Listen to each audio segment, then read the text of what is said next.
नमस्कार, live cities के night bulletin दिन भर बिहार में आपका स्वागत है। खबरों की शुरुआत करेंगे, लेकिन उससे पहले एक नजर डालते हैं आज की सुर्खियों पर। बिहार में बनेगा हाई स्पीड रेल कॉरिडोर, वित्त मंत्री का बड़ा ऐलान। बजट 2026 को नीतीश कुमार ने बताया ऐतिहासिक। बजट पर डिप्टी सीएम सम्राट चौधरी ने दिया बड़ा बयान।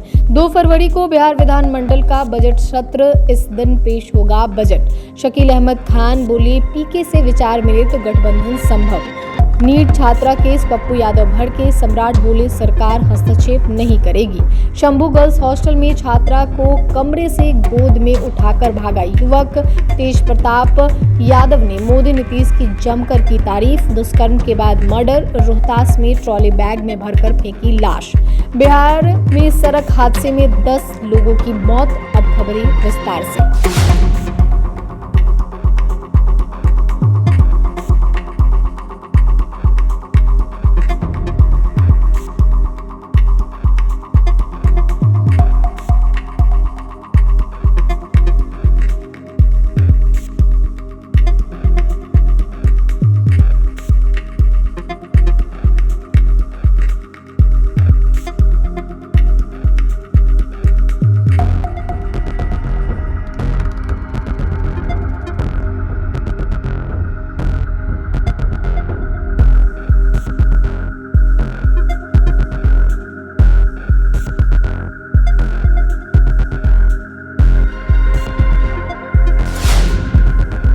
नीतीश कुमार ने केंद्रीय वित्त मंत्री निर्मला सीतारमण द्वारा पेश किए गए वित्त बजट 2026-27 की सराहना करते हुए इसे विकसित भारत बनाने वाला बजट बताया है। उन्होंने कहा है कि केंद्रीय बजट सकारात्मक एवं स्वागत योग्य है।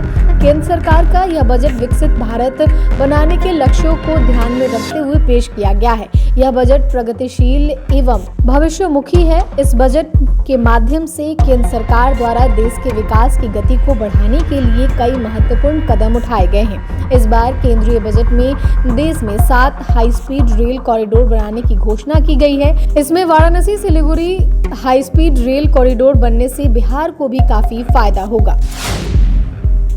वहीं बजट पेश होने के बाद बिहार के डिप्टी सीएम सम्राट चौधरी ने बड़ा बयान दिया है। उन्होंने कहा है कि यह बजट 2047 के विकसित भारत की नींव रखने वाला बजट है। उप मुख्यमंत्री ने कहा कि इस बजट में यह साफ झलकता है कि देश को किस दिशा में विकसित किया जाना है और किन किन क्षेत्रों पर फोकस करके आगे बढ़ना है। सरकार ने उन सेक्टरों पर विशेष ध्यान दिया है जहां और मजबूती के साथ काम करने की जरूरत है। सम्राट चौधरी ने कहा कि केंद्र सरकार की ओर से हाई स्पीड रेल, मत्स्य पालन, सेमीकंडक्टर इंडस्ट्री, जलमार्गों के आधुनिकीकरण और स्वास्थ्य व्यवस्था को जिला स्तर तक मजबूत करने जैसी कई अहम योजनाओं पर काम करने का संकल्प लिया गया है।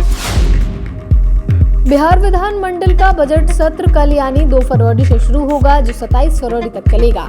सत्र में कुल 19 बैठकों वाले इस सत्र में सरकार अपने विकास एजेंडों के साथ भविष्य का रोड मैप पेश करेगी। 3 फरवरी को नीतीश सरकार बजट पेश करेगी। 5 फरवरी को राज्यपाल के अभिभाषण पर सरकार का जवाब होगा।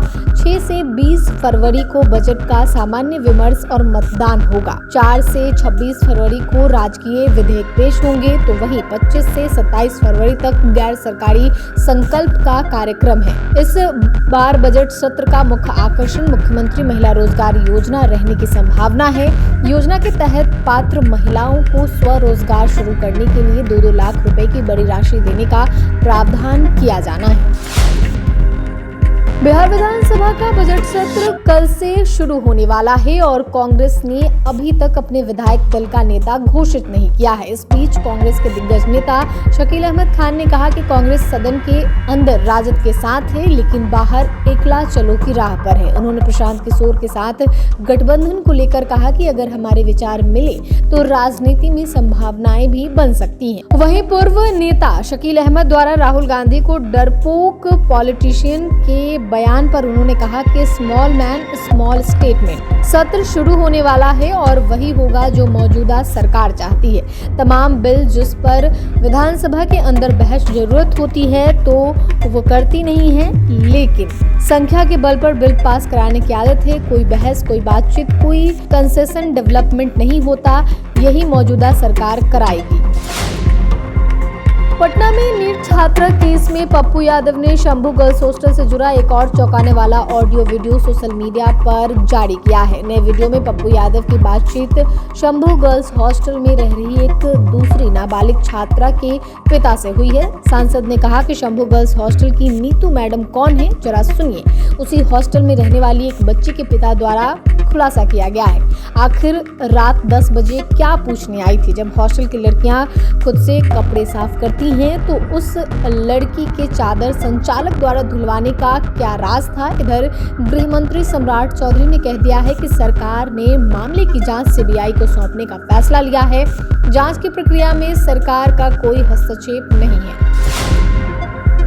पटना के शंभू गर्ल्स हॉस्टल में नीट छात्रा की रेप मौत मामले में हॉस्टल के अंदर का सीसीटीवी फुटेज सामने आया है। इस फुटेज में बार बार दरवाजा खटखटाना, लड़की को नाम से पुकारना, एक पुरुष और 2 महिलाओं की एंट्री दिखाई दे रही है। काफी देर तक नीट छात्रा का आवाज देने के बाद ऊपर से हाथ डालकर दरवाजा खोला गया। इसके बाद एक युवक छात्रा को उसके रूम से गोद में उठाकर ले जाता है। छात्रा के केबिन के बाहर हलचल होती है। बगल के केबिन की लड़कियां एक एक कर जमा होने लगती हैं। दरवाजा खुलने के बाद छात्राएं शोर मचाने लगती हैं। तभी एक आदमी छात्रा को गोद में लिए हुए पैसेज से बाहर आता है।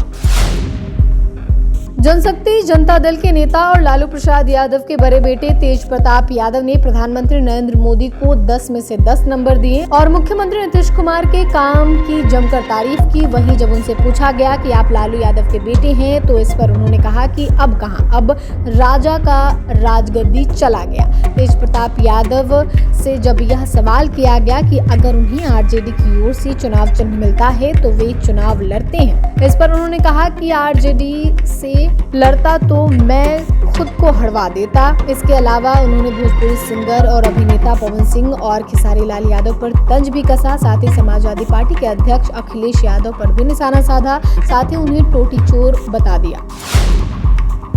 रोहतास में युवती के साथ गैंग रेप कर उसकी हत्या करने का मामला सामने आया है। हत्या के बाद युवती की लाश को एक लाल रंग के ट्रॉली बैग में पैक कर कूड़े के ढेर में फेंका गया। जानकारी के अनुसार सुबह सफाई कर्मी जब कूड़ा फेंकने पहुंचे तभी उन्हें कूड़े के ढेर में एक संदिग्ध लाल रंग का सूटकेस दिखाई दिया। शक होने पर स्थानीय लोगों ने इसकी सूचना दी। मौके पर पहुंची पुलिस ने सूटकेस खोलकर देखा तो उसके अंदर एक युवती का शव मिला। सूचना मिलते ही कई थानों की पुलिस मौके पर पहुंची और मामले की जांच शुरू कर दी। फॉरेंसिक टीम भी घटनास्थल पर पहुंचकर साक्ष्य एकत्र करने में जुट गई।